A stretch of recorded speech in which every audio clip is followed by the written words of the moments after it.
morning, folks, and welcome to Power to Negotiate. Today's session is going to be about programming or positive brainwashing. And you're going to say, Reed, what exactly is positive brainwashing? From the very moment you were born, you're being taught what to do and how to think and how to act in certain situations. And a lot of that was negative. A lot of people were telling you, no, you can't do something. No, you can't do this. No, you can't do that. When you went to school, teachers told you where to sit, where to stand, what to think about, and what to speak about, and what behaviors were acceptable and what behaviors were unacceptable to them. Not necessarily to you, but to them. And the first question you want to ask yourself is my behavior positive both for me and for the person that I'm talking to? Next, is it going to benefit them and is it going to benefit me? If it is, then it's a positive behavior. Let me give you an example of some positive behaviors. A positive behavior is finding a solution to a problem that someone else has and making it positive for them and positive for you. Remember, we always have the dreadful alternative to think about. So when we're talking with the seller, positive to them means, is it better than the dreadful alternative? Someone might say, I want full price cash for a house. Okay, great, I want hair. Doesn't mean I'm going to get it. What is the dreadful alternative? If I don't buy the house, what's going to happen to them? And so a positive situation, a positive to them might be that you're stopping foreclosure and saving their credit.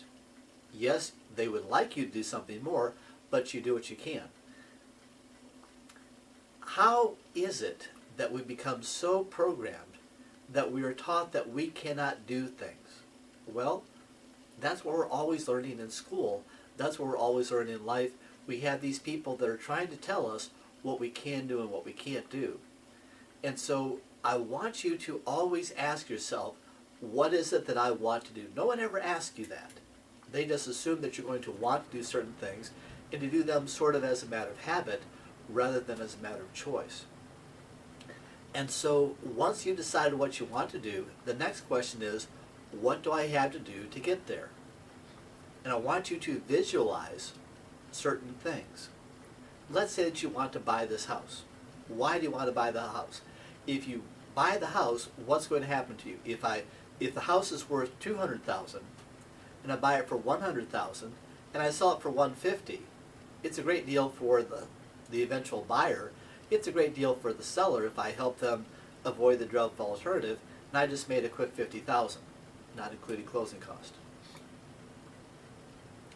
And what can you do with that $50,000 profit? Well, maybe I could go out and I could buy other houses that would allow me to have an income stream that would allow me to have a lifestyle that I want. And so when you're doing something, don't ask yourself not only what is the tactical situation, what is the strategic situation long term, how is this step going to help me get to this step, which will help me get to this step, which will help me get to this step, and visualize the benefits you'll have from the end goal. Also, visualize the positive benefits that you'll have at each step along the way.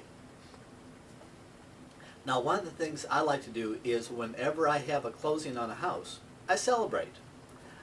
It doesn't have to be extravagant, but it should be something that is an affirmation and a positive reinforcement for positive behavior. Because if you don't do that, you might not have that. Let me tell you a story about dogs. I had a girlfriend that had a couple of Cocker Spaniel dogs that were gorgeous dogs, but they were totally out of control. And so what we did was, we got a dog trainer. And the dog trainer came in and he said, dogs are just like people. Dogs are affection junkies, and if you give them an ear noogie and you rub their belly and you scratch under their chin, they'll love you to death and they'll do whatever is necessary to get that again.